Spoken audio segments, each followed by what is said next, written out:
तो दोस्तों आज की इस वीडियो में हम लोग डिस्कस करेंगे रेलवे एएलपी भर्ती 2025 के बारे में, क्योंकि जो 2025 की वैकेंसी थी वह फाइनली आ चुकी है और उसका फॉर्म जो है 10 अप्रैल से स्टार्ट होगा। और यहाँ पर जो टोटल पोस्ट दिए गए हैं वह है 9,970 पोस्ट दिए गए हैं। लेकिन अब सबसे बड़ा सवाल आता है कि तैयारी कैसे करें, आपकी तैयारी कैसी होनी चाहिए, आपका मास्टर प्लान क्या होना चाहिए, किस तरीके से मास्टर प्लान आपको बनाना चाहिए, ताकि यहाँ पर जो टोटल पोस्ट दिए गए हैं 9,970, लेकिन यहाँ पर फॉर्म कई लाख में आएंगे। ठीक है, तो आपको इस टॉप 9,000 10,000 के अंदर आना है, तभी ना आपका सिलेक्शन होगा। तो उसके लिए आपको एक स्ट्रेटजी बनानी होगी, तो मास्टर प्लान बनाना होगा। तो उसी के बारे में इस वीडियो में डिस्कस करेंगे। वीडियो अच्छा लगेगा तो लाइक करिएगा और चैनल को सब्सक्राइब नहीं किए हैं तो सब्सक्राइब जरूर कर लीजिएगा, क्योंकि यहाँ पर रेलवे भर्ती से रिलेटेड सारी अपडेट आपको देखने को मिल जाती है। तो देखिए यहाँ पर जो एएलपी का एग्ज़ाम देते हैं वो दो तरह के स्टूडेंट होते हैं। ठीक है, दो तरह के। पहला वो स्टूडेंट होता है जो कि एकदम इस फील्ड में फ्रेशर है, जबकि दूसरा स्टूडेंट क्या है, वो एक दो बार एग्ज़ाम दे चुका है। ठीक है, एक्सपीरियंस पर्सन है, लेकिन कुछ नंबर से वो जो है मेरिट से बाहर हो गया है। तो दोनों तरीके के स्टूडेंट, दोनों तरह के स्टूडेंट के बारे में जो है डिस्कस करेंगे। सबसे पहले डिस्कस करते हैं जो फ्रेशर स्टूडेंट है, जो अभी एएलपी का कोई एग्ज़ाम नहीं दिया है, अभी आईटीआई वगैरह करके जो है बीटेक डिप्लोमा करके आ रहा है और उसका ये पहला एग्ज़ाम होगा। तो उसके बारे में भी डिस्कस करेंगे और उसके बाद जो है जो एक्सपीरियंस मैन है उनके बारे में डिस्कस करेंगे।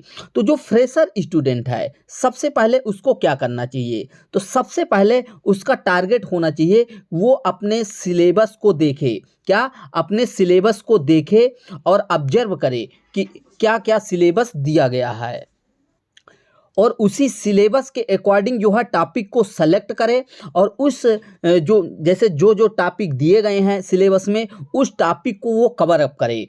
लेकिन ऐसा नहीं है कि वो एमसीक्यू मल्टीपल चॉइस क्वेश्चन की ओर जाए, उसको सबसे पहले अपना फाउंडेशन क्लियर करना होगा। जो फाउंडेशन है उसको क्लियर कर लेगा, उसके बाद जब आपका पूरा सिलेबस कंप्लीट हो जाएगा, फाउंडेशन कहने का मतलब बेसिक से एकदम जीरो से लेकर एडवांस तक जो टॉपिक सिलेबस में दिया गया है उस टॉपिक को जीरो से लेकर एडवांस तक, यानी बेसिक से लेकर एडवांस तक उसको फंडामेंटल पढ़ना है। ठीक है, थ्योरी पढ़ना है। ठीक है, थ्योरी इन द सेंस आपकी ये नहीं है कि फिटर से हैं, इलेक्ट्रीशियन से हैं तो वो आपके ट्रेड की थ्योरी कहने का मतलब आपका जो सिलेबस दिया गया है। एएलपी का 2 एग्ज़ाम होता है।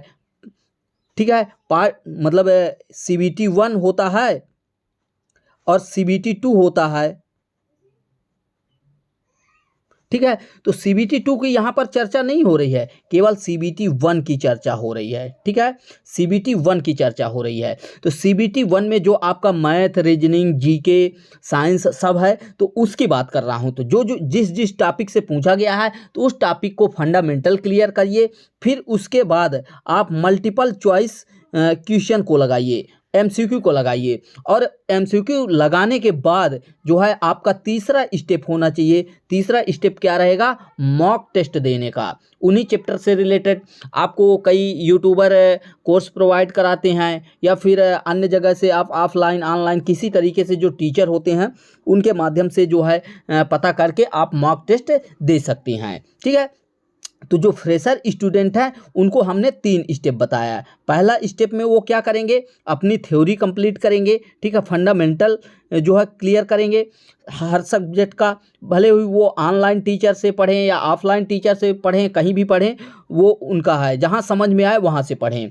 दूसरा स्टेप उनका क्या है? दूसरा स्टेप है कि उसी चैप्टर से जिस चैप्टर को कंप्लीट किए हैं जो आपके सिलेबस में दिया गया है, तो उसी चैप्टर के MCQ को लगाइए, MCQ सॉल्व करिए। और तीसरे स्टेप में आप जो है मॉक टेस्ट दीजिए। वहाँ से आपको पता चलेगा कि आपकी तैयारी किस लेवल की हुई है। ठीक है, तो ये तो हो गया फ्रेशर स्टूडेंट के लिए।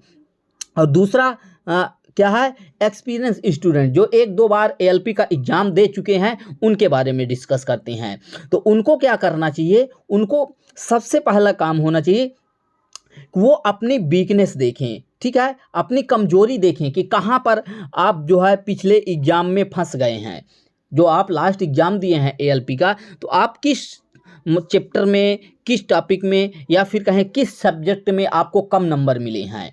ठीक है, देखिए ये अपने आप से ज़्यादा कोई बेहतर नहीं जानता है। ठीक है, तो पहले आप ये देखिए कि हमारी वीकनेस कहाँ है, कमजोरी कहाँ है, और हमारा स्ट्रेंथ कहाँ है। ठीक है, यहाँ पर देखिए ये कोई ऐसे एग्जाम नहीं होते, इसमें किसी भी चैप्टर को छोड़कर हम जो है नहीं चल सकते, ऑल चैप्टर को लेकर चलेंगे। तो आप वो देखिए कि आपका कौन सा सब्जेक्ट, कौन सा चैप्टर जो है आपका वीक है, कमज़ोर है, तो उस चैप्टर को क्लियर करिए, उसके फंडामेंटल को क्लियर करिए, और जो आपके क्लियर हैं, मतलब जो चैप्टर आपसे आते हैं उनको जो है रिवाइज करिए। उसके बाद एमसीक्यू लगाइए, मल्टीपल चॉइस क्वेश्चन को सॉल्व करिए, हर चैप्टर के क्वेश्चन को, हर टाइप के क्वेश्चन को सॉल्व करिए, और उसके बाद जो है आप जो है मॉक टेस्ट दीजिए।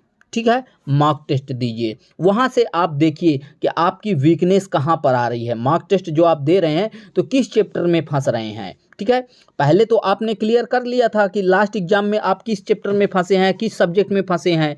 ठीक है, तो वहाँ से तो आपको पता चल गया, लेकिन जब यहाँ पर मॉक टेस्ट देंगे तो आपको पता चलेगा कि जिस चैप्टर में मैं फंस रहा था उस चैप्टर को जो है हमने कितना ऑब्जर्व किया, कितना अच्छे से उसको जो है सॉल्व किया, कितना जो है हम उसमें एक्यूरेसी ला रहे हैं। तो इसी तरीके से आप लोग तैयारी कर सकते हैं। ठीक है, दोनों स्टूडेंट को मैंने बता दिया, फ्रेशर के लिए भी और एक्सपीरियंस के लिए भी। बाकी वीडियो अच्छा लगा हो तो चैनल को सब्सक्राइब कर लीजिए, वीडियो को लाइक कर दीजिए, क्योंकि यहाँ पर रेलवे भर्ती से रिलेटेड सभी अपडेट सबसे पहले आपको देखने को मिल जाती है। बेसिक तरीके से एडवांस तरीके तक आप लोगों को यहाँ पर एक्सप्लेन करता हूँ। तो मिलते हैं नेक्स्ट वीडियो में।